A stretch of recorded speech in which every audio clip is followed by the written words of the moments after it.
बच्चों नमस्कार। हिंदी की कक्षा में आपका स्वागत है। बच्चों, हमने पिछली कक्षा में पाठ 2 कविता का पढ़ा था। अब हम उस कविता का अभ्यास कार्य करेंगे। नीचे दिए गए चित्रों को देखकर उनके नाम लिखिए। यहाँ पर तस्वीरें दी हुई हैं, आप लोगों ने इनके नाम लिखने हैं। तो जितनी भी तस्वीरें हैं, इनके जितने भी नाम हैं, आपको पता है कि वे सारे नाम संज्ञा शब्द कहलाते हैं।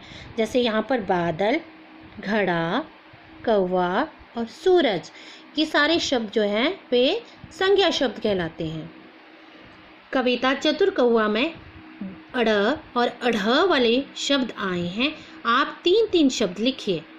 बच्चों, ये अड़ और अढ़ शब्द जो होते हैं वे द्विगुण व्यंजन शब्द कहलाते हैं। द्विगुण व्यंजन।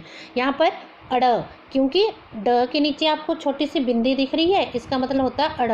और यहाँ पर ढ होता है ना, ढ के नीचे भी छोटी सी बिंदी दिख रही है, इसको अढ़ पढ़ते हैं क्योंकि ये द्विगुण व्यंजन होते हैं।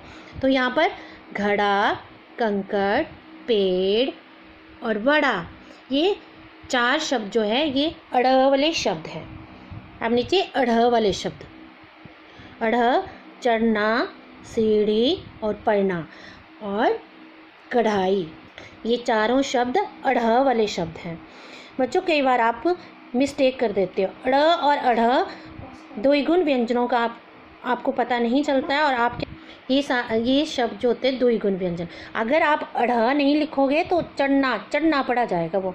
अगर सीढ़ी अढ़ नहीं लिखोगे तो सीढ़ी होगा, सीढ़ी।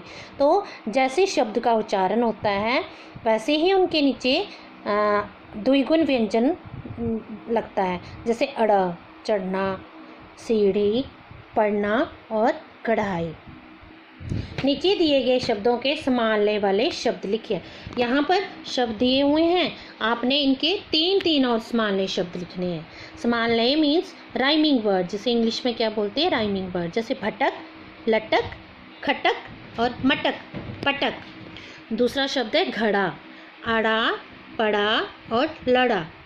पानी, मानी, नानी, दानी, खानी, रानी, कोई भी शब्द बन सकते हैं।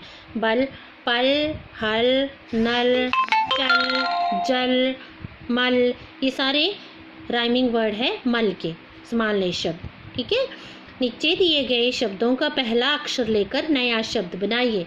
यहाँ पर 2 शब्द दिए हैं और दोनों शब्दों में जिन वर्ण के नीचे रेखांकित किए हुए जो वर्ण, उनको इकट्ठा करके आपने एक शब्द बनाना। जैसे घड़ा और रथ शब्द दिया है, और घ को रेखांकित किया है और र को रेखांकित किया है, तो घ और र क्या बन जाएगा, घर। यहाँ पर 2 शब्द दिए हैं, शेर और बस। तो जो रेखांकित किए हैं वर्ण, उनको इकट्ठा करके एक नया शब्द बनाना। जैसे से को रेखांकित किया है, ब को रेखांकित किया है, तो क्या बन गया, सेब। यहाँ पर तोप और ताल में तो और ता को रेखांकित किया है, तो क्या बन गया, तोता।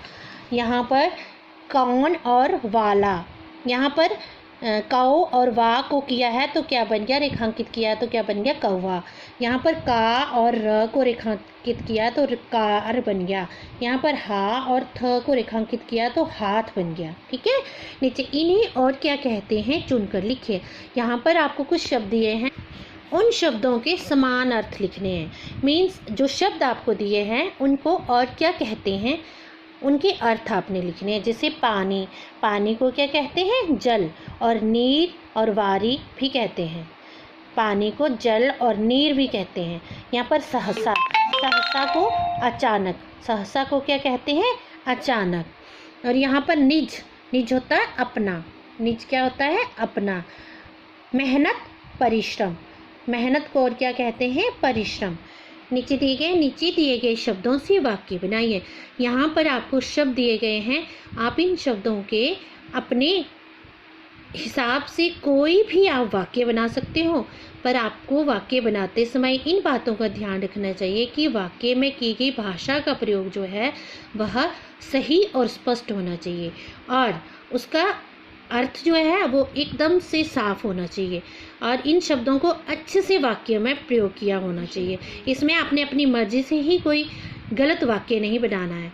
जैसे यहाँ पर मेहनत दिया है, तो आप जैसे लड़की तो ऐसे लिख सकती है कि मैं मेहनत करती हूँ, हम मेहनत करते हैं, या मेहनत करने वालों को सफलता मिलती है।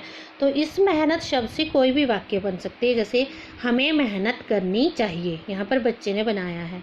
दूसरा है घड़ा, घड़ा बहुत सुंदर है, या घड़ा लाल रंग का है, घड़ा छोटा है। तो आप घड़े का कोई भी वाक्य बना सकते हो।